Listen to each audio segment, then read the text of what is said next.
The standard metric is the habitable zone, the range of orbital distances where temperatures allow liquid water on a planet's surface.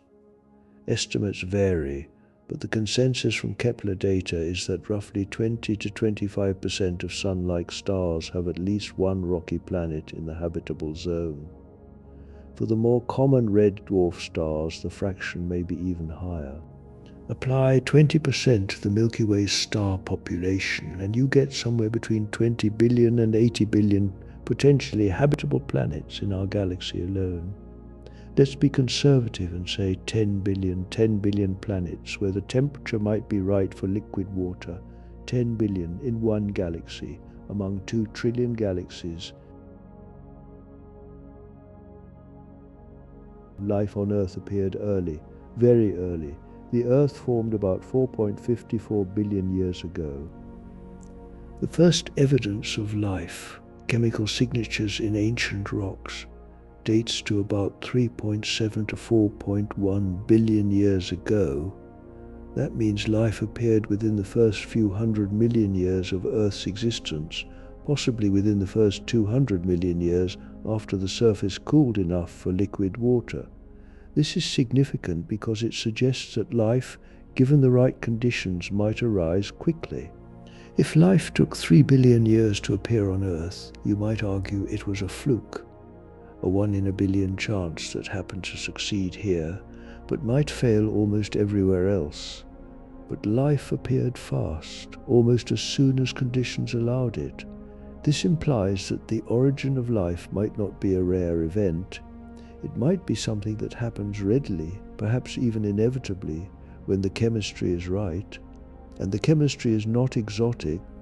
The elements that make up life, carbon, hydrogen, oxygen, nitrogen, phosphorus, sulfur, are among the most abundant elements in the universe.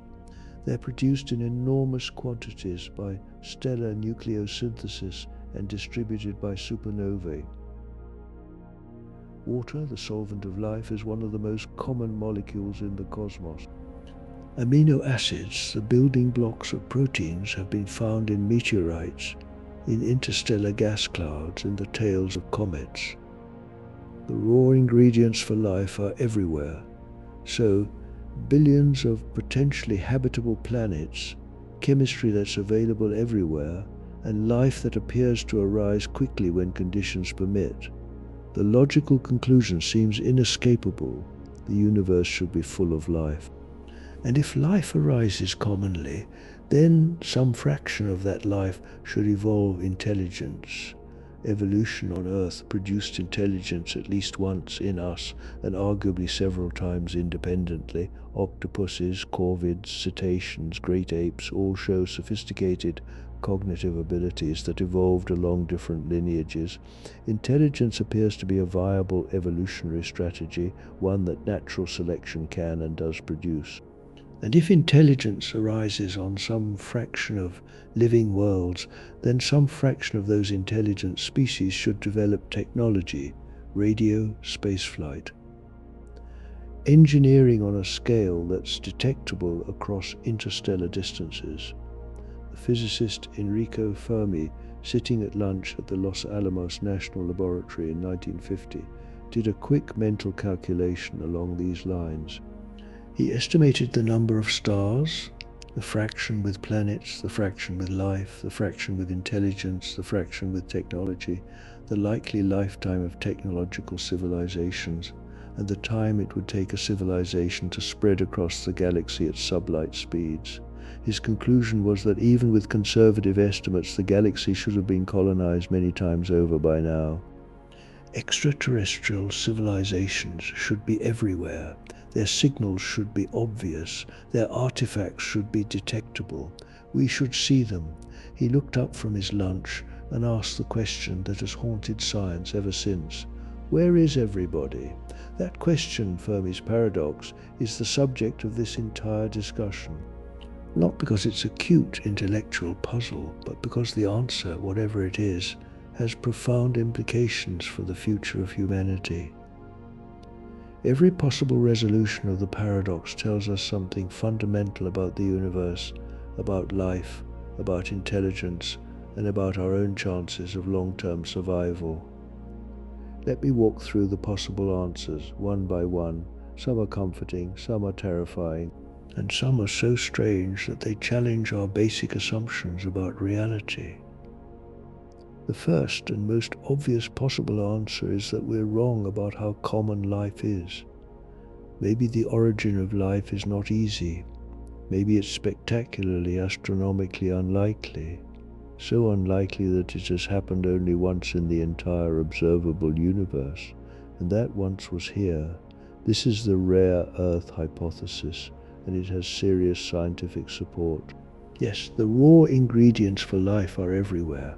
Yes, habitable zone planets are common, but having the right ingredients doesn't mean the recipe works. You can have a kitchen full of flour, sugar, eggs, and butter, and that doesn't mean a cake will spontaneously assemble itself. The step from chemistry to biology, from a collection of organic molecules to a self-replicating, evolving system, might be so improbable that it essentially never happens. We don't know how life originated on Earth. This is one of the biggest gaps in our scientific knowledge. We have hypotheses: the RNA world, the iron-sulfur world, the lipid world, alkaline hydrothermal vent theory, but we don't have a confirmed mechanism.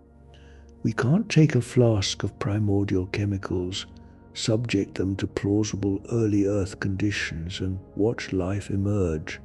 We've produced amino acids, the Miller-Urey experiment. We've produced nucleotides, we've produced lipid vesicles, but we haven't produced a self-replicating system. The gap between complex chemistry and the simplest living cell is enormous, and we don't know how it was bridged. The simplest known living cells, Mycoplasma bacteria, have genomes of about 500,000 base pairs, encoding about 470 genes. That's the minimum known for independent life. The odds of assembling a functional genome of that complexity by chance are essentially zero, far less than the number of atoms in the observable universe. Of course, nobody thinks that the first life had a genome that complex. The first self-replicating molecules were probably much simpler. Short RNA strands perhaps, or even simpler chemical systems, but even assembling a self-replicating RNA molecule of, say, 100 nucleotides by random chance has a probability of about 4 to the power of -100, which is roughly 10 to the power of -60. Even if every planet in the observable universe conducted 1 trillion chemical experiments per second for 10 billion years, you'd only get about 10 to the 50 total experiments. That's still 10 billion times less than needed. This doesn't mean life can't arise. It means life can't arise by pure random assembly. There must be a pathway, a series of chemical steps, each one probable, that leads from simple molecules to self-replicating systems. We just don't know what that pathway is, and we don't know how common the conditions are that enable it. Maybe the pathway requires very specific conditions, a particular temperature, a particular pH, a particular mineral surface, a particular combination of energy sources that exist on only a tiny fraction of otherwise habitable planets. Maybe it requires a specific sequence of events, a particular kind of impact, a particular atmospheric composition, a particular tidal environment that is extraordinarily rare. If the origin of life is a 1 in a billion event per habitable planet per billion years, then in a galaxy with 10 billion habitable planets over 10 billion years, you'd expect about 100 origins of life. That's a lot. The galaxy would be sprinkled with life. But if the origin of life is a 1 in a trillion event, then even 10 billion habitable planets over 10 billion years would produce essentially 0 origins of life. We'd be alone. Not because the universe is hostile to life, but because the specific chemical pathway that leads from non-life to life is so narrow, so improbable, so dependent on precise conditions that it almost never succeeds. We genuinely don't know which of these scenarios is correct. The fact that life appeared early on Earth is suggestive but not conclusive. If there's only one universe, and life arose only once, then of course it arose early on the planet where it happened. There's a selection effect. We can only ask the question on a planet where life exists. We can't observe all the planets where it didn't arise and calculate the base rate. This is the fundamental problem. We have a sample size of one planet with life, one origin event. From a sample of one, you cannot determine whether the event was common or rare. It's like flipping a coin once, getting heads and trying to determine the probability of heads. You can't. You need more data. The search for life on Mars, Europa, Enceladus, and Titan is partly motivated by this question.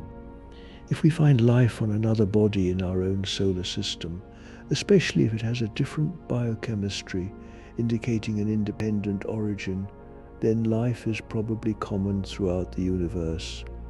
The origin of life would be demonstrated to be an easy, reproducible process, and Fermi's paradox becomes much harder to explain. If we search all these bodies and find nothing, it doesn't prove life is rare. Maybe the conditions on Mars, Europa, and Enceladus aren't quite right. But it would be consistent with life being rare, and it would make the rare origin explanation for Fermi's paradox more plausible. There's another version of this argument that focuses not on the origin of life, but on the origin of complex life. Life on Earth was exclusively single-celled for about 3 billion years, from roughly 3.8 billion years ago to about 600 million years ago. That's 75% of the entire history of life on Earth.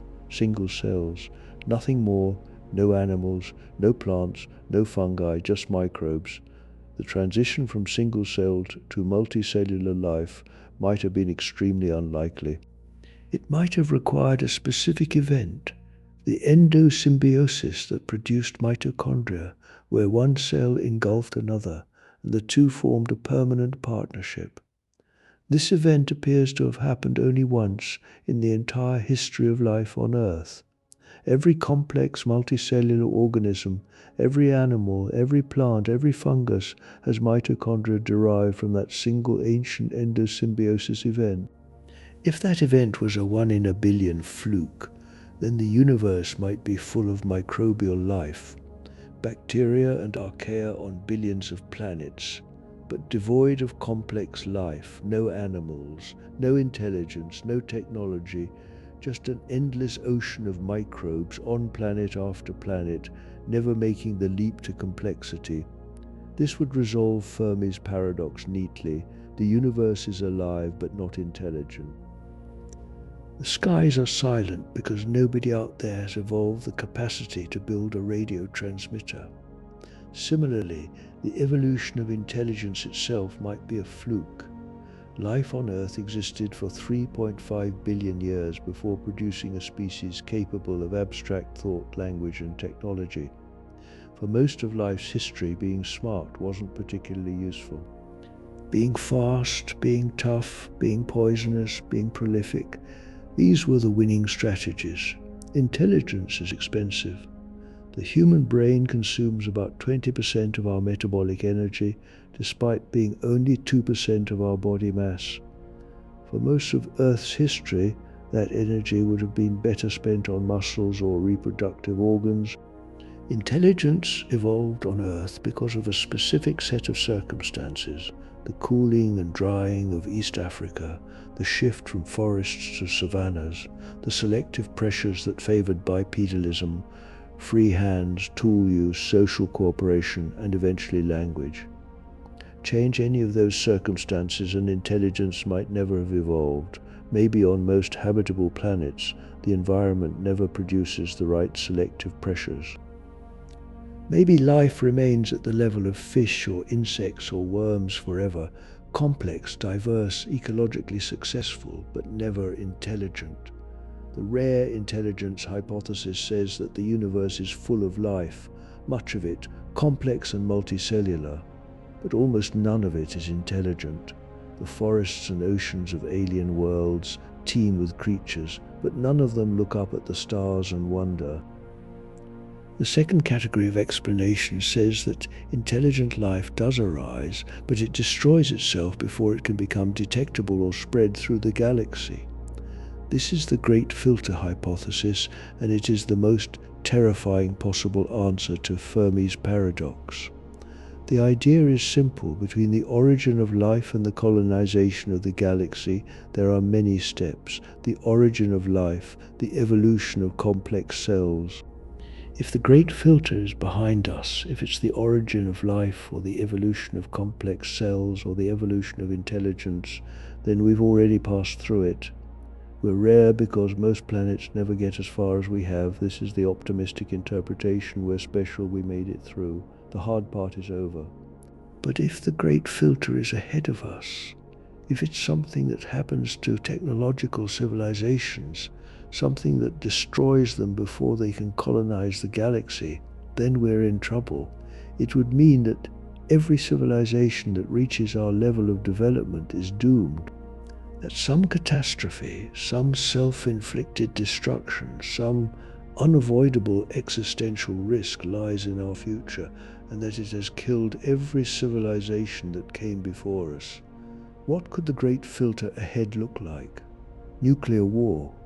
We've come close. During the Cuban Missile Crisis in 1962, the world was probably minutes away from nuclear annihilation. On September 26, 1983, a Soviet early warning satellite reported the launch of 5 American intercontinental ballistic missiles toward the Soviet Union. Standard protocol required the duty officer Stanislav Petrov to report the launch to his superiors, who would have ordered a retaliatory strike. Petrov decided, based on gut instinct and the implausibility of a first strike with only 5 missiles, that it was a false alarm. He was right. A software glitch had misidentified sunlight reflecting off clouds as missile launches. If Petrov had followed protocol, the Soviet Union would have launched its arsenal, the United States would have retaliated, and hundreds of millions of people would have died in the first hour. Civilization as we know it would have ended. We have survived nuclear weapons for 80 years. That's a short time. We have to continue surviving them forever. Every year, every decade, every century, the chance of an accidental or intentional nuclear war must remain zero, not low zero, because even one nuclear exchange could collapse civilization, and a collapsed civilization might never recover. It might not have access to the easily extractable fossil fuels and metal ores that powered the first industrial revolution, because we've already extracted all the easy stuff, climate change. Not the 2-3 degrees of warming that's currently projected, which would be devastating but probably survivable for civilization. The risk is a runaway scenario, a feedback loop where warming triggers the release of methane from permafrost and ocean sediments, which causes more warming, which releases more methane, which causes more warming. A runaway greenhouse effect could, in theory, push Earth toward Venus-like conditions, surface temperatures of hundreds of degrees, a thick CO2 atmosphere, oceans boiled away. This is probably not possible on Earth given its distance from the sun, but a milder version, enough warming to collapse agriculture, trigger mass migration, and destabilize global political systems is entirely plausible. And political collapse could lead to war, which could lead to nuclear use, which could lead to civilization's end, engineered pandemics, biotechnologies advancing at an exponential rate. The cost of gene synthesis has fallen from dollars per base pair to fractions of a cent. CRISPR has made gene editing accessible to any competent graduate student. Within a decade or two, it will be possible for a small group, perhaps even an individual, to synthesize a novel pathogen, a virus or bacterium engineered for maximum transmissibility, maximum lethality, and maximum resistance to treatment. COVID-19, which killed roughly 7 million people and caused trillions of dollars of economic damage, was a natural virus with a fatality rate of less than 1%. An engineered pathogen with a fatality rate of 50% and the transmissibility of measles could kill billions. Artificial intelligence.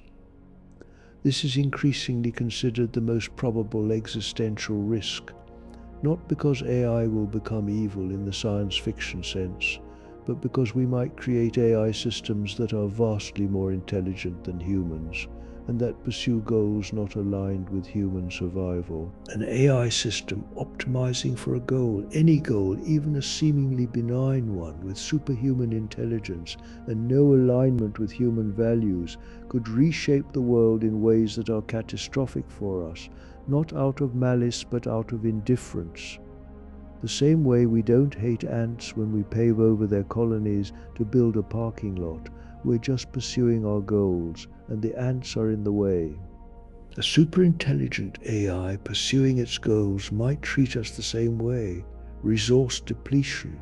Civilization runs on concentrated energy sources, fossil fuels, uranium, and concentrated mineral deposits. These are finite. If we exhaust them before developing alternatives, fusion power, asteroid mining, space-based solar, civilization could collapse to a pre-industrial level from which recovery might be impossible. The first industrial revolution was powered by coal that was accessible from the surface or near-surface deposits. We've mined those out. A post-collapse civilization would need to industrialize, using only the resources accessible with pre-industrial technology. And those resources are largely gone.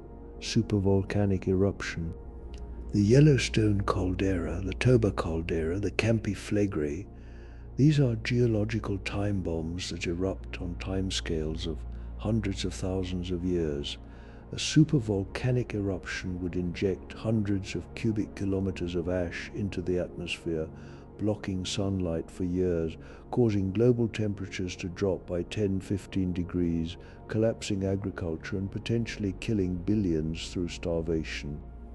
The Toba eruption about 74,000 years ago may have reduced the global human population to as few as 10,000 individuals. A similar eruption today would be far more devastating because we have 8 billion people to feed and our agricultural systems have no resilience to a multi-year volcanic winter asteroid impact. The Chicxulub impact 66 million years ago killed the dinosaurs and 75% of all species on Earth. The asteroid was about 10 kilometers across. Objects this size hit Earth on timescales of roughly 100 million years. Smaller impacts, large enough to destroy a city, occur every few thousand years. We're developing the ability to deflect asteroids. NASA's DART mission successfully altered an asteroid's orbit in 2022, but our detection capabilities are incomplete. We've catalogued most of the large near-Earth asteroids, but a significant fraction of the smaller ones remain undiscovered. The Great Filter hypothesis says that one or more of these risks, or something we haven't even thought of yet, consistently destroys civilizations before they can spread beyond their home planet. Every civilization that develops nuclear weapons uses them. Every civilization that develops biotechnology creates a pandemic. Every civilization that develops AI loses control of it. Every one, without exception. That's why the galaxy is silent, not because nobody evolved, not because nobody built a radio transmitter, but because nobody survived long enough to build a second one. This is the terrifying implication. If the Great Filter is ahead of us, then our future is not the stars. Our future is the same fate that befell every other civilization in the galaxy. Extinction, self-destruction, a brief flicker of intelligence and technology followed by silence. The evidence is ambiguous. We don't know whether the Great Filter is behind us or ahead of us, but the answer matters enormously. If we ever discover that microbial life is common, if we find bacteria on Mars or in Europa's ocean, that would be bad news. It would mean that the origin of life is easy, which means the Great Filter probably isn't the origin of life. It's somewhere else, somewhere ahead of us, something that kills civilizations after they arise, Conversely, if we search Mars and Europa and Enceladus and find nothing, if the solar system is sterile except for Earth, that would be good news. It would suggest that the origin of life is the great filter, that we've already passed through the bottleneck, and that the hard part is over.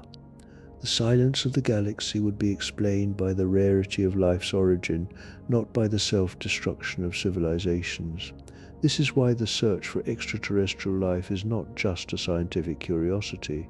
It's an existential question the answer tells us about our own future. The third category of explanations says that intelligent civilizations exist, but we can't detect them. Not because they're hiding, but because our search methods are inadequate. This is more plausible than most people realize. SETI, the search for extraterrestrial intelligence, has been conducted in various forms since 1960, when Frank Drake pointed a radio telescope at 2 nearby stars and listened for signals. In the 65 years since, SETI has surveyed a significant number of stars and a significant range of frequencies. But significant is relative. The search space is staggeringly large. Consider the electromagnetic spectrum alone. Radio waves span frequencies from about 3 kHz to 300 GHz. Microwaves, infrared, visible light, ultraviolet, X-rays, gamma rays, each has its own frequency range. An alien civilization might broadcast at any frequency. We don't know which one. We've mostly searched in the radio and microwave bands, particularly around 1420 MHz, the hydrogen line, a frequency associated with the most common element in the universe, often considered a natural meeting point for interstellar communication. But there's no guarantee aliens would choose that frequency. They might broadcast at optical frequencies using lasers. They might use gravitational waves. They might use neutrinos. They might use a communication method we haven't invented yet. Then there's directionality. Most of our SETI searches have looked at specific stars or specific regions of the sky. We haven't surveyed the entire sky at all frequencies continuously. An alien signal might be a brief pulse, like the wow signal that we'd miss unless we happen to be pointing our telescope in the right direction at the right time.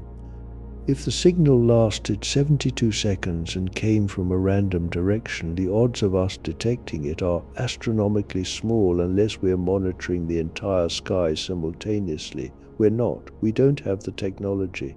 A useful analogy. Imagine you're trying to determine whether there are any radio stations broadcasting on Earth, but your radio can only tune to one frequency at a time, and you can only point your antenna in one direction. You tune to 91.5 FM, point your antenna north and listen for 10 seconds, nothing, you conclude. No radio stations exist. Obviously, this conclusion is absurd. You've sampled a tiny fraction of the possible frequencies and directions for a tiny fraction of the time. The fact that you heard nothing tells you almost nothing about whether anyone is broadcasting. This is essentially what SETI has done, scaled up. We've searched more frequencies and more directions than in the radio analogy, but we've still covered only a tiny fraction of the total search space. Jill Tarter, one of the pioneers of SETI, compared the search to date to scooping a glass of water from the ocean and concluding that there are no fish. The Breakthrough Listen initiative, launched in 2015 with $100 million in funding, is the most comprehensive SETI program ever conducted. It surveys the 1 million nearest stars, the entire galactic plane, and 100 nearby galaxies across a wide range of radio and optical frequencies.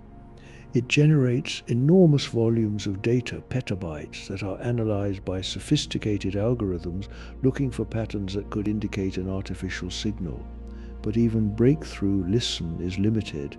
It can detect a signal like the Arecibo planetary radar, the most powerful deliberate transmission Earth has ever produced, only from the nearest few hundred stars. Beyond that distance, the signal would be too weak to detect above the noise. If an alien civilization is broadcasting at the same power level as our strongest transmitters, We couldn't detect them from more than a few hundred light years away. The galaxy is 100,000 light years across. We're searching a sphere of a few hundred light years in a galaxy that spans 100,000. That's like searching one room in a mansion the size of a continent. To detect a signal from across the galaxy, the signal would need to be enormously powerful, millions or billions of times more powerful than anything we've ever transmitted. Such a signal would require enormous energy, deliberate intent, and the desire to be found.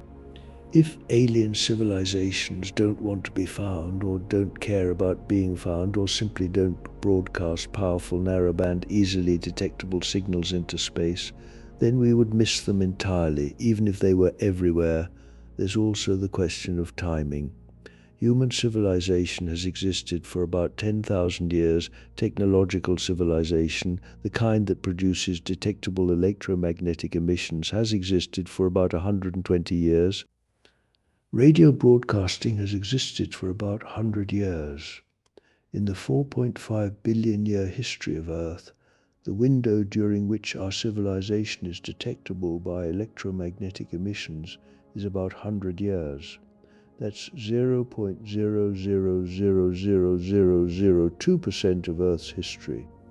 If alien civilizations have similar windows, brief periods of detectable electromagnetic emissions before they either destroy themselves, move to undetectable communication methods, or simply stop broadcasting, then the probability of two civilizations having overlapping windows is extremely small.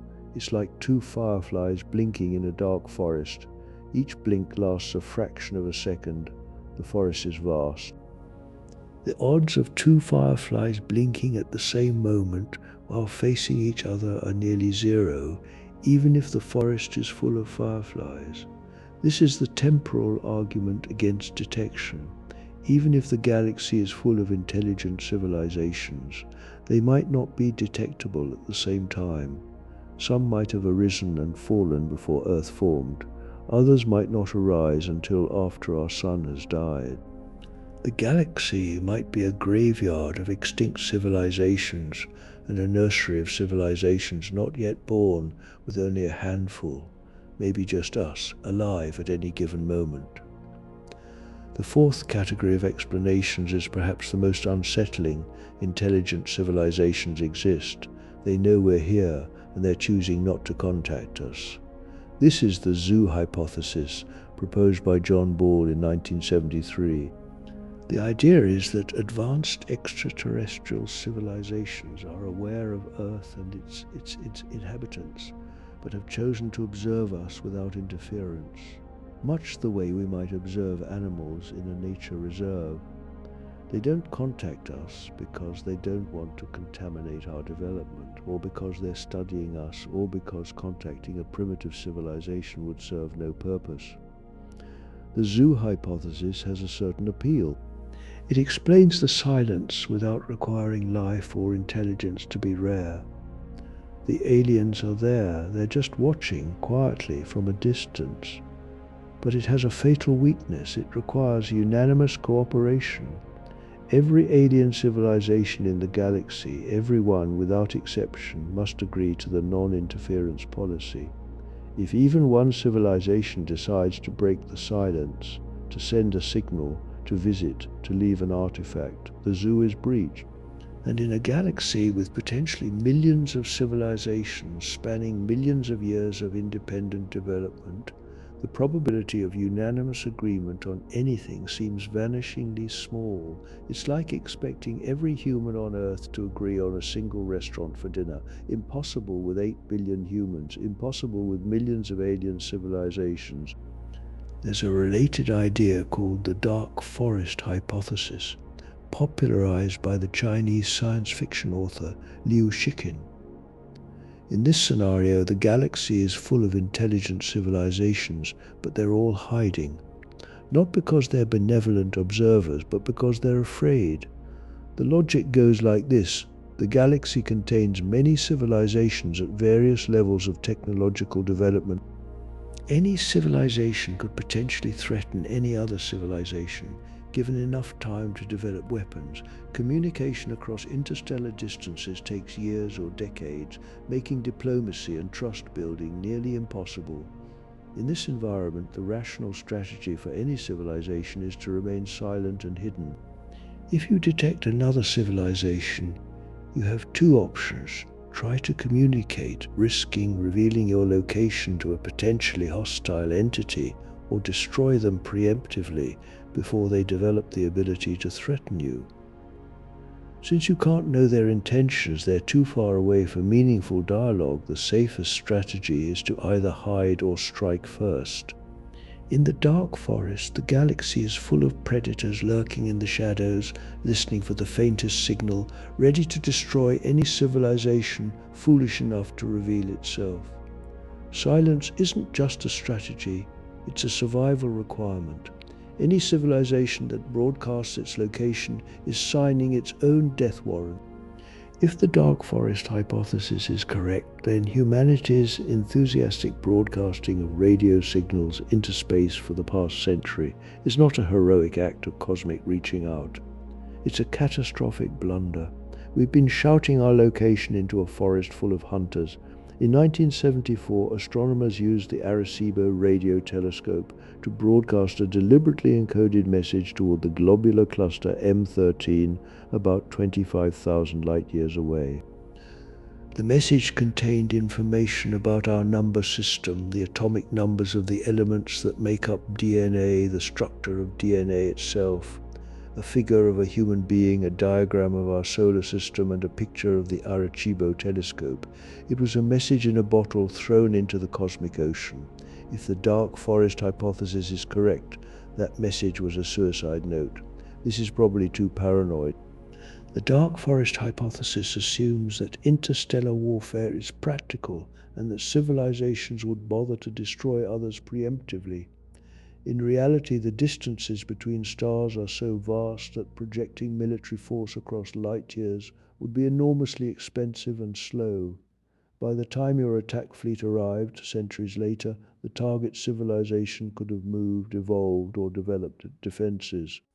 And the cost of mounting an interstellar attack would be staggering, possibly more than the cost of simply ignoring the other civilization.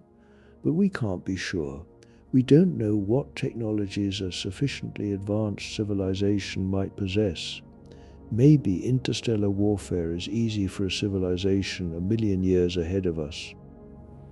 Maybe a relativistic projectile, a dense object accelerated to 99% of the speed of light, could sterilize a planet from the other side of the galaxy with no warning and no defense. We simply don't know. The fifth category of explanations challenges our assumptions about what we're looking for. When we imagine extraterrestrial civilizations, we tend to imagine something like us, biological organisms living on planetary surfaces, using electromagnetic radiation to communicate, building physical infrastructure that's detectable across interstellar distances. But what if advanced civilizations don't look like that at all? A civilization a million years more advanced than us, and given that the galaxy is 10 billion years old, a million years is a blink, might be, so technologically advanced that it's unrecognizable to us. We might be looking right at its artifacts and not realizing what we're seeing. Consider the Kardashev scale proposed by Soviet astronomer Nikolai Kardashev in 1964. Kardashev categorized civilizations by their energy consumption, type I, a civilization that uses all the energy available on its planet. Humanity is currently at about 0.73 on this scale. We're not even a type I civilization yet. Type 2, a civilization that uses all the energy output of its star. This might involve building a Dyson sphere, a megastructure that completely surrounds the star and captures all of its radiation. A Dyson sphere around our Sun would capture about 3.8 times 10 to the power of 26 watts of power. This is about 2 trillion times the current energy consumption of all of human civilization. Type 3, a civilization that uses all the energy output of its entire galaxy. This would require harnessing the energy of hundreds of billions of stars, a feat of engineering so vast that it's almost impossible to imagine. If Type 2 or Type 3 civilizations exist, they should be detectable. A Dyson sphere, for example, would absorb all visible light from its star and re-emit it as infrared radiation, waste heat. The star would appear to vanish in visible light and be replaced by a large, dim infrared source. We could detect this. In fact, astronomers have searched for Dyson spheres. In 2015, the star Kick 8462852, Tabby's star, attracted enormous attention because its brightness was dimming in ways that didn't match any known natural phenomenon. The dips were irregular, deep. Up to 22% of the star's light was blocked and non-periodic. Some scientists suggested that a partially completed Dyson sphere, a Dyson swarm, might be orbiting the star, blocking some of its light. The idea was exciting. If confirmed, it would be the first evidence of an extraterrestrial megastructure.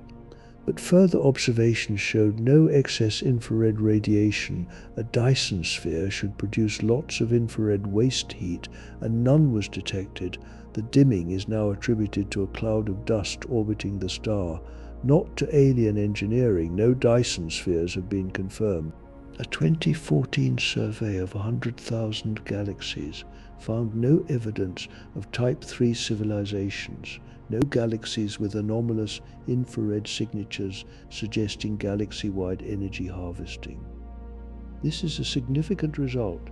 If even one civilization in the history of any of those galaxies had achieved Type 3 status, it should be visible.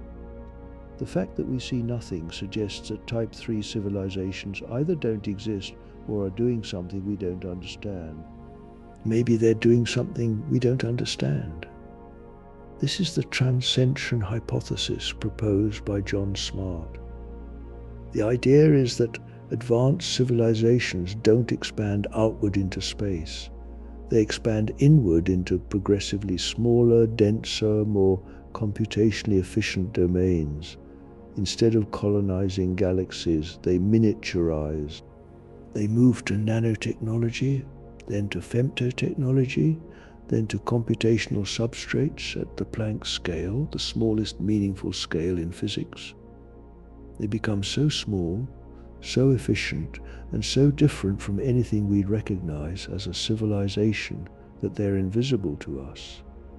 In this view, the silence of the galaxy isn't because civilizations are rare or because they destroy themselves. It's because they transcend, they move beyond the physical universe as we understand it, into some kind of computational or informational domain that we can't detect with telescopes. This is speculative, to put it mildly, but it highlights an important point. Our search for extraterrestrial intelligence is based on the assumption that advanced civilizations would be recognizable to us, that they'd use radio waves, build megastructures, colonize planets. But a civilization a billion years older than us might be as incomprehensible to us as a smartphone would be to a Neanderthal. We might not even recognize it as a civilization. It might be hiding in plain sight, in phenomena we currently attribute to natural processes.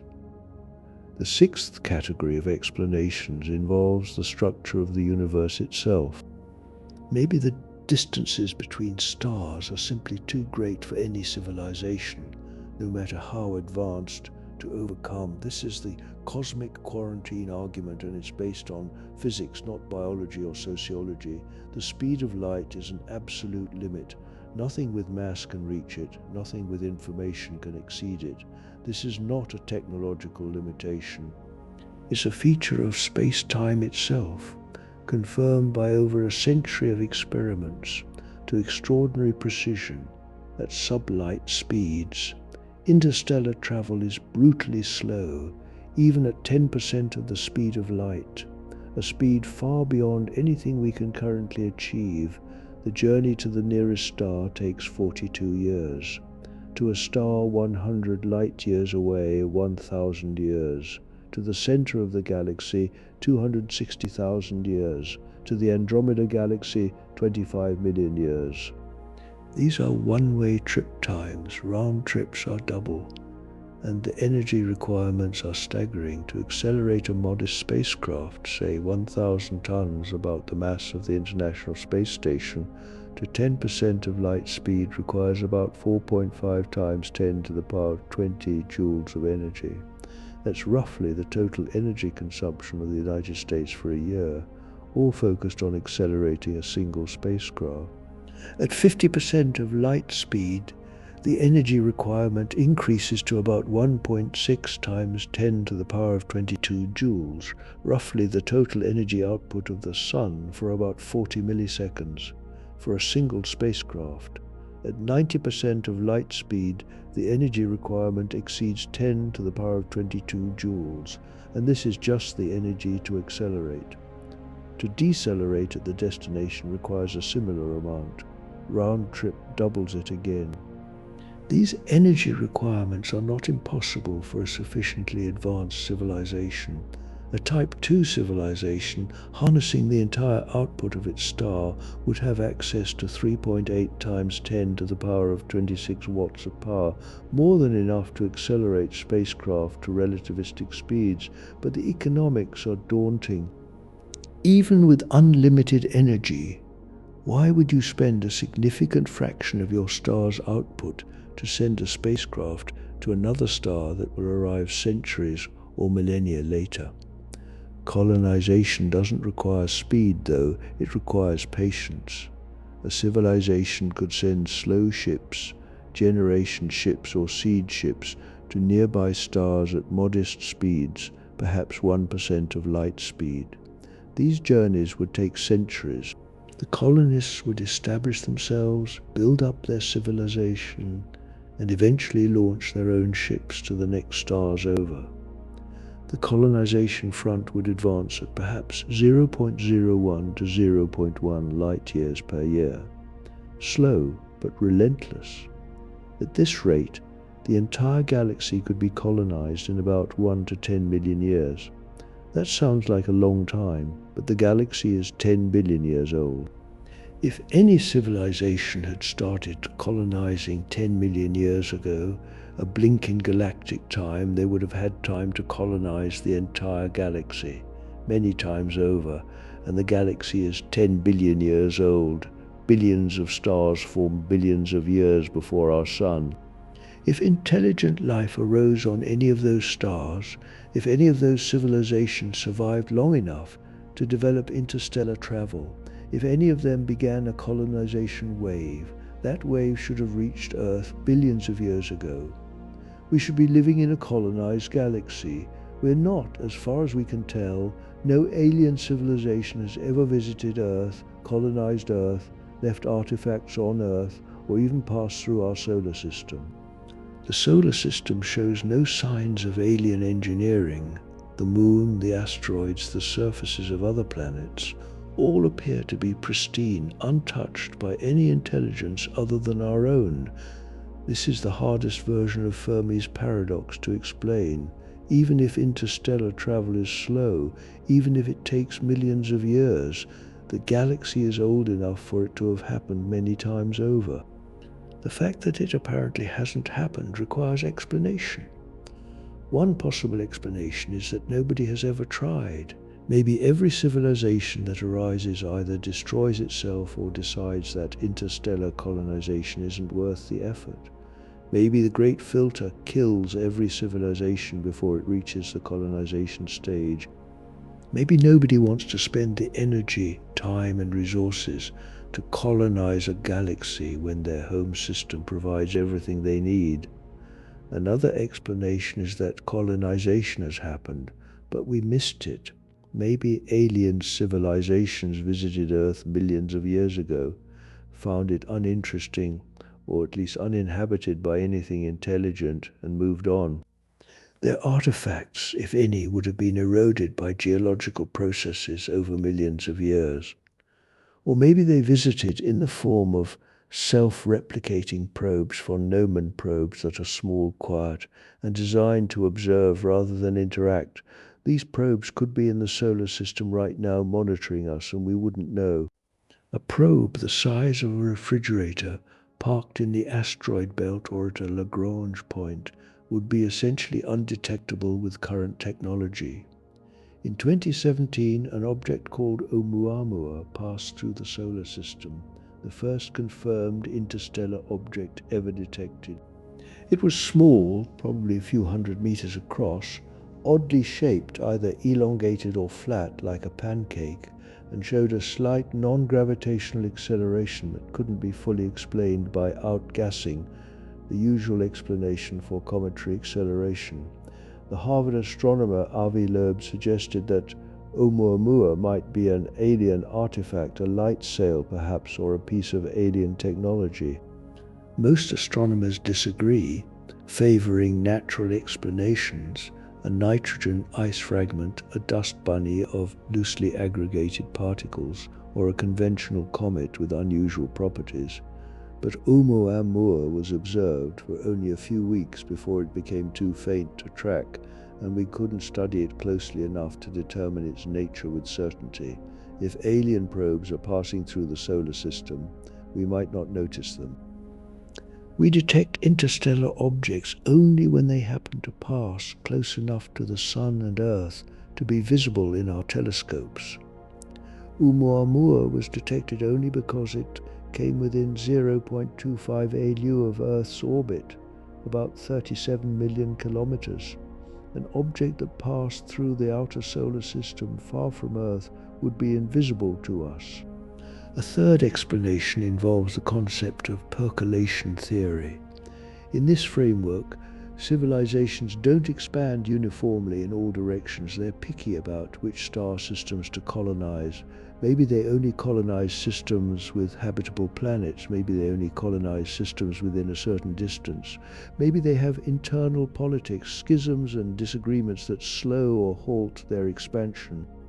In percolation theory, if the probability of any given star system being colonized is below a critical threshold, the colonization front doesn't propagate across the galaxy. It creates pockets, clusters of colonized systems, separated by gaps of uncolonized space. The galaxy might be partially colonized, with regions of advanced civilizations separated by regions of empty, uncolonized space. And we might be in one of the empty regions surrounded by colonization fronts that haven't reached us yet. This is plausible, but feels like special pleading. Why would we happen to be in an uncolonized region? The Copernican principle, the idea that we're not special, that our location in the universe is typical, suggests that we should be in a typical region. If most of the galaxy is colonized, we should be in a colonized region. If we're not, either we're unusually located or colonization isn't as widespread as we'd expect.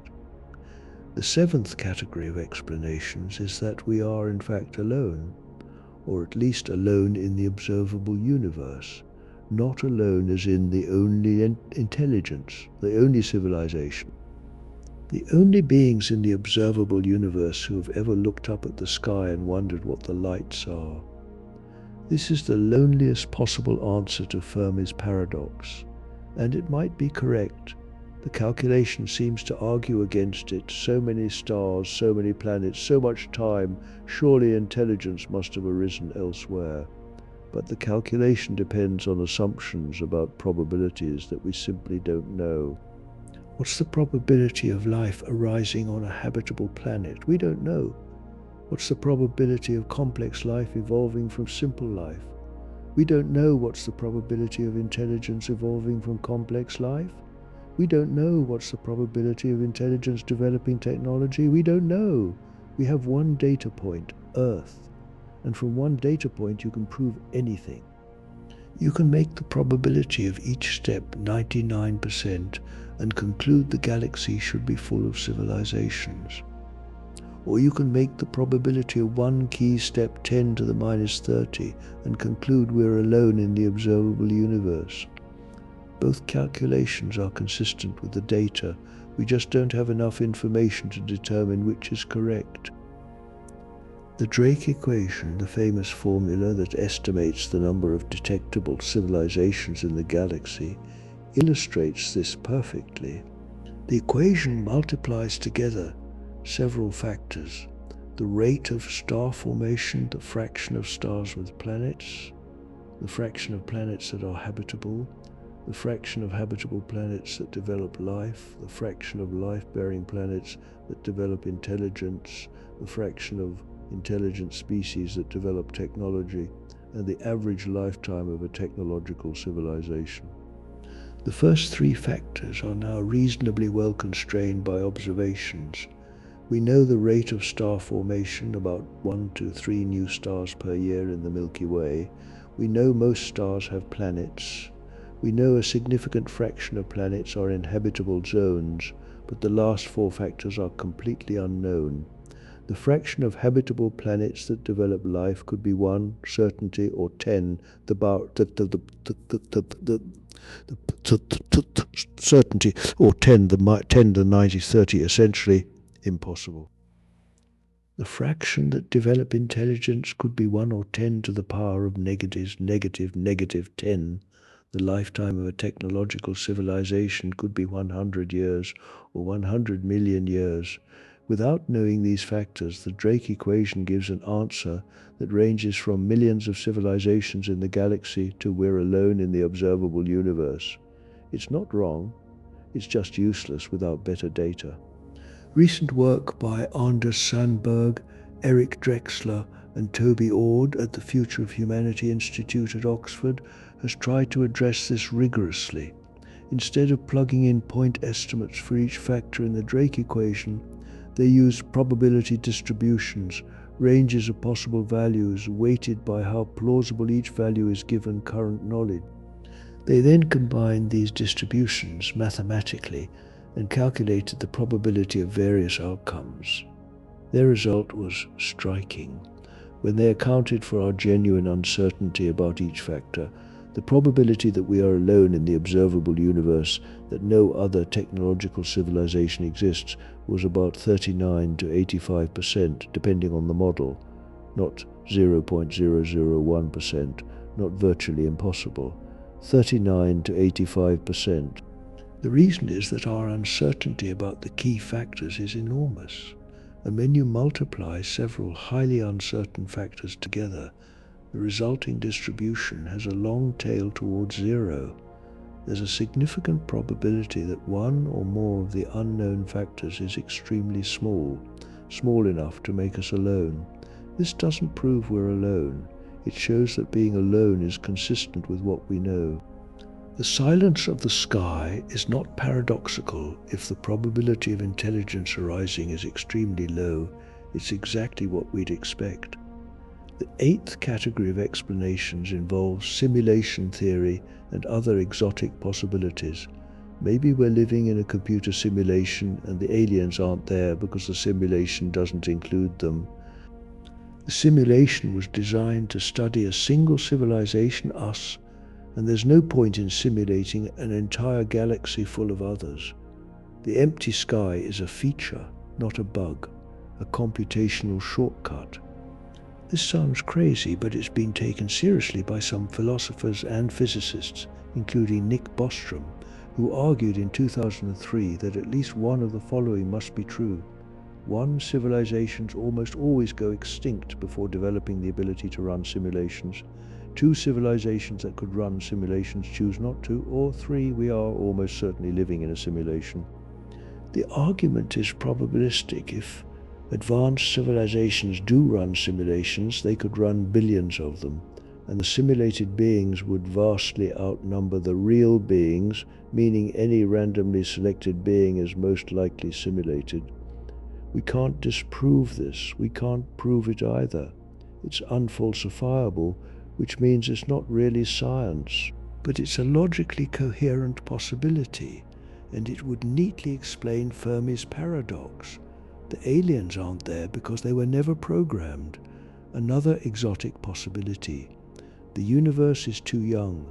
The universe is 13.8 billion years old, and for much of that time, conditions might not have been suitable for the development of intelligent life. Heavy elements, the carbon, oxygen, iron, and other elements needed for rocky planets and biochemistry, are produced by stellar nucleosynthesis and supernovae. The first generation of stars, formed from pristine hydrogen and helium, had no heavy elements. It took several generations of star formation and supernovae to seed the galaxy with enough heavy elements for rocky, habitable planets to form. Our Sun is a third-generation star formed about 4.6 billion years ago. It's possible that the first habitable planets in the galaxy didn't form until about 8 to 10 billion years ago, when heavy element abundances were high enough. That gives a window of only about 6 to 8 billion years for life to arise and evolve to intelligence. On Earth, it took about 4 billion years. If Earth's timescale is typical, then civilizations might just now be reaching the stage of technological development. We might be among the first, not because we're special, but because the universe is only now mature enough to produce civilizations like us. This is the firstborn hypothesis. We're not alone because intelligence is impossible elsewhere. We're alone for now because we're one of the first. In a billion years, the galaxy might be teeming with civilizations, but right now, in this early epoch, there might be only a handful, separated by vast distances, each one thinking it's alone. Another possibility involves the nature of consciousness itself. Maybe intelligence requires not just the right biology, but the right type of consciousness, a specific kind of subjective experience that enables abstract thinking, language, mathematics, and technology. Maybe this type of consciousness is extremely rare, requiring a specific neural architecture that evolution rarely produces. Most intelligent species in the universe might be smart, capable of problem-solving, tool use, social cooperation, but not conscious in the way that enables science and technology. They might be like very clever animals, sophisticated, adaptable, successful, but unable to ask questions about the nature of the universe. This is speculative because we don't understand consciousness well enough to know what's required for it. But it's possible that the step from animal intelligence to human-level abstract consciousness is much harder than it looks, a 1 in a billion fluke that happened on Earth but almost never happens elsewhere. Let me now discuss some of the most fascinating specific observations and incidents in the search for extraterrestrial intelligence, because the details matter. The story of SETI is a story of near misses, false alarms, tantalizing hints, and crushing disappointments, and each one tells us something about how hard this search really is. The WOW signal, which I mentioned at the beginning, remains the most tantalizing SETI detection ever made. On August 15, 1977, the Big Air radio telescope at Ohio State University recorded a strong narrowband signal at 1420-4556 MHz, very close to the hydrogen line frequency.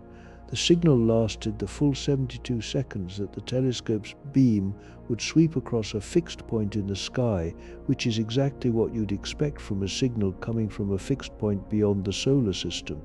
It was 30 times the background noise level. It had all the characteristics of an artificial extraterrestrial signal. And then it was gone. Despite numerous follow-up observations, Big Air itself conducted extensive searches, as did other radio telescopes around the world. The signal has never been detected again, not from the same location, not from anywhere nearby, not at the same frequency, not at any frequency. In 2017, astronomer Antonio Paris proposed that the signal might have been caused by a hydrogen cloud surrounding a comet that was in the beam at the time.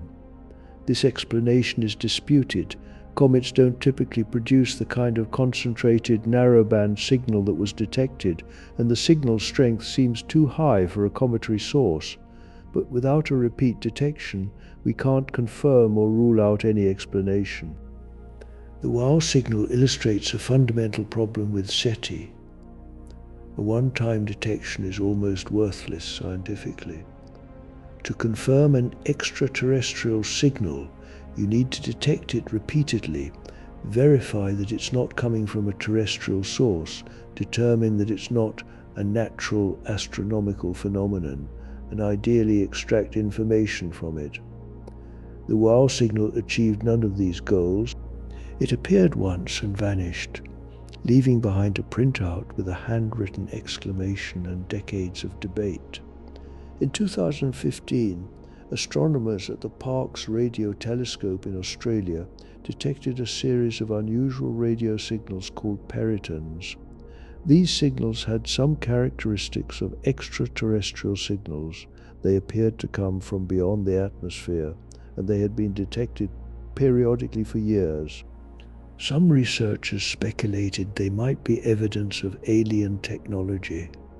Then someone checked the microwave oven in the observatory kitchen. When the oven door was opened while the oven was still running, it produced a burst of radio emission at 2.4 gigahertz that the telescope picked up. The peritons were microwave oven interference. Every single one of them. This is both funny and instructive. The universe is full of radio signals. Most of them are produced by natural processes, pulsars, quasars, the cosmic microwave background, synchrotron radiation from electrons spiraling in magnetic fields. Many others are produced by human technology, radar, telecommunications, satellites, and apparently microwave ovens. Distinguishing a genuine alien signal from this cacophony of natural and artificial noise is extraordinarily difficult. In 2020, the Breakthrough Listen project detected an unusual signal from the direction of Proxima Centauri, the nearest star. The signal, designated BLC1, was at 982,002 MHz, a frequency not commonly used by human technology. It drifted in frequency in a way consistent with the signal from a moving source, like a planet orbiting a star. It was detected only when the telescope was pointing at Proxima Centauri and disappeared when the telescope pointed elsewhere. It had many of the hallmarks of a genuine extraterrestrial signal. The media went wild. Alien signal detected from nearest star was the predictable headline. But the Breakthrough Listen team was cautious. They spent months analyzing the signal, looking for terrestrial explanations. In 2021, they published their analysis. BLC1 was almost certainly radio frequency interference from a human technology on or near Earth. They found several similar signals at nearby frequencies that were clearly terrestrial in origin. The drift rate of BLC1 was consistent with a terrestrial source at a specific distance from the telescope. The signal was real, but it wasn't alien. It was probably a malfunctioning piece of electronic equipment somewhere near the observatory. Again, funny and instructive. Our own technology is the biggest obstacle in the search for alien technology. The electromagnetic environment near Earth is so polluted with human-generated signals that detecting a faint alien signal is like trying to hear a whisper at a rock concert. This is one reason why astronomers have proposed building radio telescopes on the far side of the Moon. The Moon acts as a natural shield, blocking all radio emissions from Earth. A telescope on the lunar far side would have an unobstructed, interference-free view of the universe, the quietest radio environment accessible to us. China's Chang'e 4 mission, which landed on the lunar far side in 2019, carried a low-frequency radio experiment. Future missions might deploy full-scale radio observatories, opening up a new window on the cosmos. The search isn't limited to radio signals. Optical SETI searchers look for brief, intense flashes of laser light that might be used for interstellar communication. A powerful laser, focused into a tight beam, could produce a brief pulse of light brighter than its host star, easily detectable across interstellar distances. Several optical SETI programs are operational, using telescopes equipped with high-speed photon detectors that can register nanosecond flashes.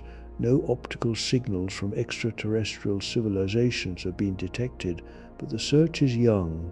We've surveyed only a tiny fraction of the sky at the required time resolution. A laser pulse lasting a nanosecond, aimed at a random part of the sky, would be detected only if one of our telescopes happened to be pointed at exactly the right spot, at exactly the right nanosecond. The odds are not good.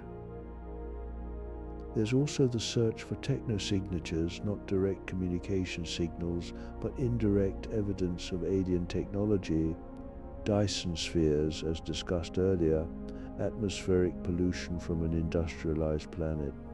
The spectral signatures of artificial materials or processes in exoplanet atmospheres, unusual patterns of stellar dimming that might indicate megastructures. The James Webb Space Telescope can analyze the atmospheres of nearby exoplanets by observing the starlight that passes through the planet's atmosphere during a transit. Different molecules absorb light at different wavelengths, leaving telltale absorption lines in the spectrum. JWST has already detected water vapor, carbon dioxide, and methane in exoplanet atmospheres. If an exoplanet's atmosphere contained chlorofluorocarbons, CFCs, industrial chemicals with no known natural source, it would be strong evidence of industrial activity. CFCs have distinctive spectral signatures that JWST could potentially detect. No such detection has been made, but the search has barely begun. We've analyzed the atmospheres of only a handful of exoplanets in any detail. Another potential technosignature is nitrogen dioxide, NO2. On Earth, a significant fraction of atmospheric NO2 is produced by internal combustion engines and industrial processes. An exoplanet with anomalously high NO2 levels might be host to an industrialized civilization. But NO2 is also produced by natural processes: lightning, soil bacteria, volcanic eruptions. So the signal would need to be carefully disentangled from natural sources. The search for technosignatures is in its infancy. We're developing the tools and techniques, but we've barely begun to apply them. It's like having just invented the microscope and concluding that bacteria don't exist because you haven't found any yet in the first drop of water you looked at. Give it time. Let me now discuss some of the deeper implications of Fermi's paradox, because this is where the question moves from astronomy into philosophy, existential risk analysis, and the long-term future of humanity. The most important implication is this: the answer to Fermi's paradox tells us about our own future. If the galaxy is full of civilizations and they're just too far away or too different to detect, that's relatively reassuring. It means there's no great filter ahead of us. Other civilizations have survived whatever challenges they faced. We might too. If the galaxy is empty because life is rare, because the origin of life is a near miraculous event, that's also reassuring. It means the great filter is behind us. We've already passed through the bottleneck. The future is open. But if the galaxy is empty because civilizations routinely destroy themselves, if the great filter is nuclear war, or engineered pandemics, or unaligned AI, or some technology we haven't invented yet, then we are in deep trouble. It means that the challenge ahead of us is not just hard, but historically lethal. No one has ever passed through it. Every civilization that has reached our level of development has failed. How do we determine which scenario is correct? The search for extraterrestrial life is the key. If we find microbial life on Mars, life that arose independently from Earth life, it would tell us that the origin of life is easy. Life arises readily on habitable worlds. This narrows the location of the great filter. It's not the origin of life, it's somewhere else. Since simple life is common, The filter must be between simple life and galaxy-spanning civilization. It could be the evolution of complex life, or the evolution of intelligence, or the survival of technological civilizations. The farther along the chain we find that life is common, the more likely it is that the filter is ahead of us. Finding complex multicellular alien life would be even worse news.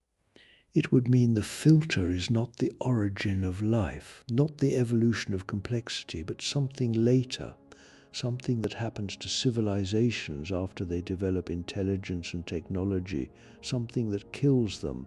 Finding the ruins of an alien civilization, artifacts, structures, signals from a civilization that once existed but is now gone, would be the worst news of all. It would mean that civilizations arise, develop technology, and then die. The evidence of their death would be the evidence of our future. Conversely, finding that the solar system is completely sterile, no life on Mars, no life on Europa, no life on Enceladus, would be the best possible news. It would mean that the origin of life is the great filter, that we've already passed through it, and that the future is ours. The silence of the galaxy would be explained by our rarity, not by our doom. This is why Mars sample return missions, Europa lander missions, and Enceladus plume sampling missions are not just scientifically interesting, they are existentially important. The answer to, is there life on Mars, is not just a matter of biology, it's a matter of whether our civilization has a future. Let me also address a question that comes up frequently. Could aliens be so different from us that we wouldn't recognize them as alive? This is a genuine concern. Our search for life is based on certain assumptions, that life requires liquid water, that it's carbon-based, that it uses DNA or something similar, but these might be parochial assumptions valid for Earth, but not for the universe at large. Silicon-based life is a perennial suggestion. Silicon is in the same column of the periodic table as carbon, meaning it can form 4 bonds, potentially creating the same kind of complex molecules, but silicon chemistry has significant limitations. Silicon-oxygen bonds are much stronger than silicon-silicon bonds. So in the presence of oxygen, silicon tends to form silicates, rocks, rather than the long chains and complex structures needed for biology. Silicon doesn't form stable double bonds easily, limiting the molecular diversity possible, and silicon compounds tend to be solids rather than liquids at biologically relevant temperatures, making it hard to imagine a silicon-based metabolism. Most astrobiologists think carbon-based life in liquid water is the most likely form of life in the universe, simply because carbon chemistry is extraordinarily versatile and water is an excellent solvent. But they acknowledge that this is an assumption, not a certainty. If life can be based on fundamentally different chemistry, then our search methods might miss it entirely. We look for water, carbon, and specific biosignatures in planetary atmospheres. A silicon-based organism on a world with ammonia oceans and a methane atmosphere would produce none of these signatures. We'd look at that planet and see a lifeless chemical wasteland, never suspecting that it was teeming with organisms we couldn't recognize. Even within carbon-based water solvent biochemistry, alien life might be so different from Earth life that we'd struggle to identify it. Earth life uses a specific set of amino acids, 20 out of hundreds of possible amino acids, a specific genetic code, DNA and RNA using 4 nucleotides, and specific metabolic pathways. Alien life might use completely different amino acids, a different genetic molecule, and different metabolic pathways. We might analyze a sample of alien microbes and see complex organic chemistry without recognizing it as life. This is not a hypothetical concern. In 2010, NASA scientists claimed to have found bacteria in Mono Lake, California, that incorporated arsenic into their DNA in place of phosphorus. If confirmed, this would have been evidence that life on Earth had greater biochemical flexibility than previously thought, suggesting alien life might use even more exotic chemistry. The claim was later debunked. The bacteria used phosphorus, not arsenic, but the episode illustrated how even Earth life can surprise us. The search for life needs to be open-minded. We should look for the biosignatures we know, oxygen, methane, ozone, but we should also look for the unexpected, anomalous chemistry, unexplained disequilibria, patterns that don't match any known natural process. The first detection of alien life might come not from finding what we expected, but from finding something we can't explain. Let me discuss the cultural and psychological dimensions of this question, because they're often overlooked. The possibility of extraterrestrial life, or the possibility that we're alone, has profound implications for how we see ourselves. If we're alone, we are the only consciousness in the observable universe, the only beings who have ever asked a question, felt an emotion, created a work of art, or contemplated their own existence. The entire cosmos, 200 billion trillion stars, trillions of galaxies, 93 billion light-years of space, exists without a single mind to observe it, except ours. We are the universe's only self-awareness, its only mirror, its only way of knowing itself. This is both magnificent and terrifying. Magnificent because it means everything we do matters. There's no one else to carry the torch. Terrifying because it means if we destroy ourselves, the universe returns to unconsciousness. The lights go out, nobody's home, and nobody will ever be home again, because the conditions that produced us might never recur. If we're not alone, if the galaxy is full of civilizations, even if we can't detect them, then we're part of a larger community. We're one species among many, one civilization among thousands or millions. Our art, our science, our philosophy are not unique. They're one expression of a universal tendency of intelligent beings to create, explore, and understand. This is comforting in one way, we're not alone, and humbling in another, we're not special. But if we're not alone and the others are silent because they destroyed themselves, then we're looking at a warning. A galaxy full of dead civilizations is a galaxy full of cautionary tales. Every one of them reached for the stars and fell short.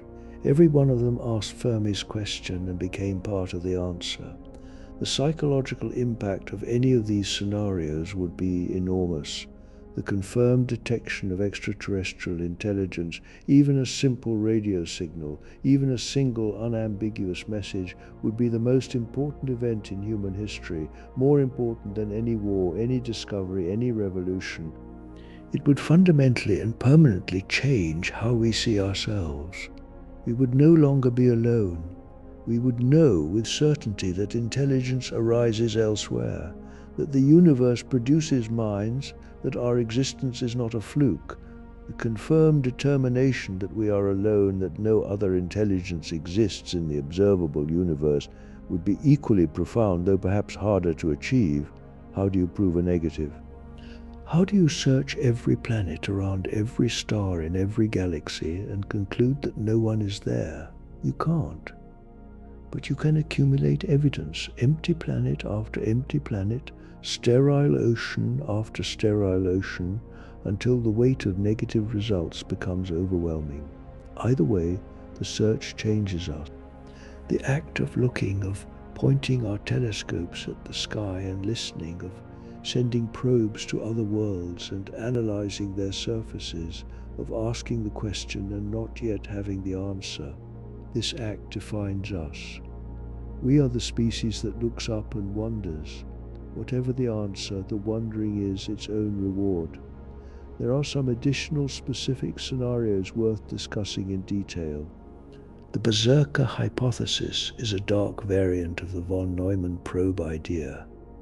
A von Neumann probe is a self-replicating spacecraft that arrives at a star system, uses local resources to build copies of itself, and sends those copies to other star systems. Over time, the probes multiply and spread exponentially, filling the galaxy. This is the most efficient way to explore or colonize a galaxy. You don't need to send 1,000,000 ships, just one, and let it replicate. But what if the probes aren't explorers? What if they're weapons? A berserker probe is a self-replicating weapon designed to seek out and destroy any technological civilization it encounters. A single berserker probe released into the galaxy would replicate and spread, systematically sterilizing every planet that showed signs of intelligence. The berserker hypothesis says that the galaxy is silent because a berserker probe or probes has already wiped out every civilization that ever arose. The silence is the sound of death. And we're next either because the berserkers haven't found us yet, or because we haven't yet reached the technological threshold that triggers their attention. This is a terrifying idea, but it has a logical problem. Who built the first berserker? If berserkers destroy all civilizations, they would eventually destroy their own creators. Unless the creators were careful to make themselves immune, but then the berserkers would destroy everyone except the creators, which is just galactic conquest by another name. The planetarium hypothesis proposed by Stephen Baxter suggests that we're living inside a simulation or constructed environment, not a computer simulation like the one Bostrom imagines, but a physical enclosure. Advanced aliens have constructed a shell around our solar system that projects a false sky, hiding the true state of the galaxy, which might be full of activity behind an apparently empty one. We see no aliens because we're being shown a fake universe. This is almost certainly wrong. The fake universe would need to be absurdly detailed, consistent down to the atomic level, and responsive to our increasingly sophisticated observations. But it illustrates the lengths to which theorists will go to explain the silence. The estivation hypothesis proposed by Anders Sandberg, Stuart Armstrong, and Milan Erkovich suggests that advanced civilizations are dormant. They're waiting. The universe is currently too hot for efficient computation. The cosmic microwave background at 2.725 Kelvin provides a noise floor that limits the efficiency of any computational process. In the far future, as the universe cools, computation will become exponentially more efficient. A civilization that values computation above all else might choose to estivate, to go dormant, conserve its resources, and wait for the universe to cool down enough for optimal computation. In this scenario, the galaxy is full of civilizations, but they're all asleep, waiting, patient. They'll wake up in trillions of years when the universe is cold enough for efficient computation, and they'll compute whatever it is they want to compute with a thermodynamic efficiency that makes current computation look like burning books for warmth. The transcension hypothesis, as mentioned earlier, suggests that civilizations go inward rather than outward, miniaturizing, compressing, computing at smaller and smaller scales. A civilization might eventually compress itself into a black hole, where the Bekenstein bound allows the maximum possible information storage in the minimum possible volume. Inside the black hole, the civilization lives on, computing, thinking, experiencing, but invisible to the outside universe. The galaxy would be dotted with black holes that are actually dormant civilizations. We'd see them as ordinary black holes and never suspect they were occupied. These exotic explanations are creative, thought-provoking, and mostly untestable. They serve a valuable purpose. They force us to question our assumptions, to consider possibilities we might otherwise overlook. But they're not solutions in the scientific sense, because we can't design experiments to test them. They're more like thought experiments, explorations of the space of possible answers rather than definitive answers themselves. Let me now discuss the implications for what we should do, given the uncertainty about Fermi's paradox. What actions should humanity take? How should the possibility of extraterrestrial intelligence, or the possibility of our aloneness, influence our behavior? First, we should keep searching. The search for extraterrestrial intelligence is one of the most important scientific endeavors in history. The answer, whatever it is, has implications for biology, philosophy, existential risk, and the long-term future of our species. We should invest in SETI at a level commensurate with its importance. Currently, SETI receives a tiny fraction of the funding devoted to other astronomical research. This is a mistake. We should search broadly. Not just radio signals, but optical signals, infrared signatures, technosignatures in exoplanet atmospheres, anomalous objects in the solar system, everything. We should look for the expected and the unexpected. The first detection might come from a direction and in a form that nobody predicted. We should search with new instruments, radio telescopes on the lunar far side free from terrestrial interference, space-based interferometers that can directly image exoplanets and analyze their atmospheres, neutrino detectors that might pick up signals transmitted by civilizations using neutrino beams, which pass through matter almost unimpeded, making them ideal for long-distance communication. Gravitational wave detectors sensitive enough to detect artificial sources. Every new instrument opens a new window on the universe and a new channel for potential detection. Second, we should be cautious about broadcasting. The Arecibo message, active SETI proposals, and the general leakage of human electromagnetic emissions into space raise the question of whether we should be announcing our presence. If the dark forest hypothesis has any merit, if there's even a small probability that broadcasting our location is dangerous, then we should think carefully before deliberately transmitting powerful signals into space. This is a genuine debate within the scientific community. Some argue that broadcasting is safe, that any civilization capable of destroying us would have already detected our leakage radiation, so deliberate transmissions don't add risk. Others argue that leakage radiation is very faint and unlikely to be detected at interstellar distances, but a powerful, focused, deliberately targeted transmission could be detected and could draw unwanted attention. There is currently no international protocol governing active SETI, no agreed upon rules about who can transmit, what they can say, or where they can aim their signals. Anyone with access to a powerful radio transmitter can in principle send a message to the stars. This is a collective action problem. The decision to broadcast affects all of humanity, but it can be made by a small group, even an individual, without anyone else's consent. Third, we should take existential risk seriously. If the great filter is ahead of us, if the silence of the galaxy is evidence that civilizations routinely destroy themselves, then reducing existential risk is the most important thing we can do. Not as a nice to have, not as one priority among many, as the overriding priority of our civilization.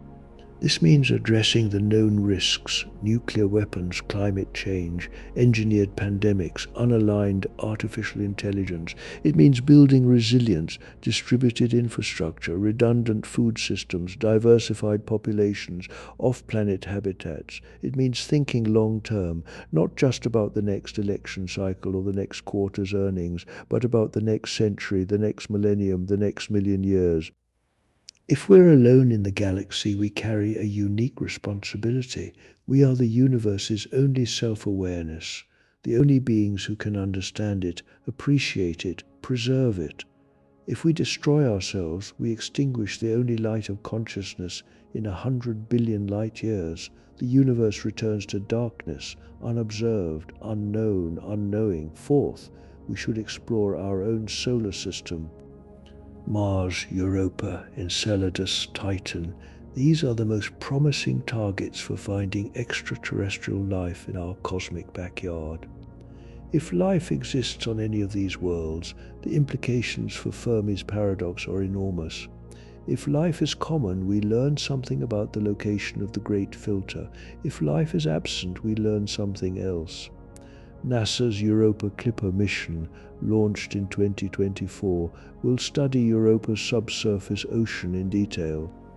ESA's JUICE mission will study Ganymede and Europa. Mars sample return missions will bring Martian soil back to Earth for analysis.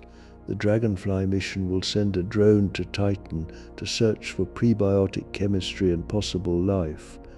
These missions are not just about alien microbes, they're about understanding the probability of life in the universe, the key unknown variable in Fermi's equation. Every data point helps. Every sterile world or living world narrows the range of possibilities. Fifth, we should begin developing the capability for interstellar exploration. Not crewed missions, those are centuries away at best, but robotic probes sent at a significant fraction of light speed that could reach nearby stars within a human lifetime. Breakthrough starshot is one concept. Others will emerge as technology advances. The first interstellar probe will be humanity's greatest technological achievement. It will represent the first time any terrestrial organism has left the solar system with purpose and direction. It will carry our curiosity, our ambition, and our hope across the light years to another star. And when it arrives, if it arrives, and sends back its data, we will see for the first time what another star system actually looks like up close.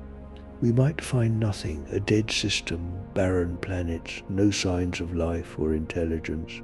This would be sad but informative. Every empty system tells us something about the frequency of life and the location of the Great Filter.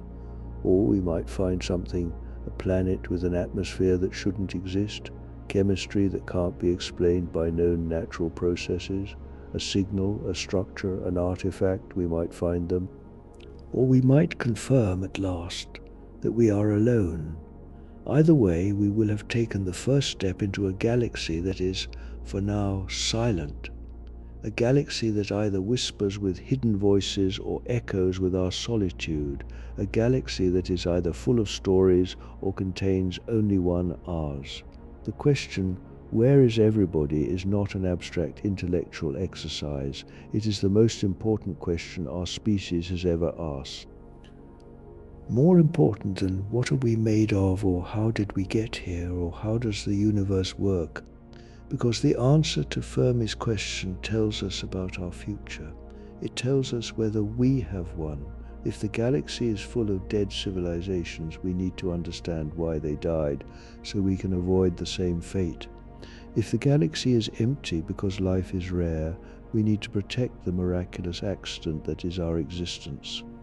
If the galaxy is full of living civilizations that are simply too far away to detect, we need to develop the technology to bridge those distances or accept our isolation. We don't know the answer. After 65 years of searching, after billions of dollars spent on telescopes and probes and computational analysis, we don't know why the galaxy is silent. We have hypotheses, we have frameworks, we have mathematical models and philosophical arguments and creative speculations, but we don't have an answer. And maybe that's the point. Maybe the value is in the searching, not the finding. Maybe the act of looking up at the stars and asking, is anyone there, is what makes us human. Maybe the question itself, the willingness to confront the void, to stare into the darkness, to listen for a voice that might never come, is the most remarkable thing about our species.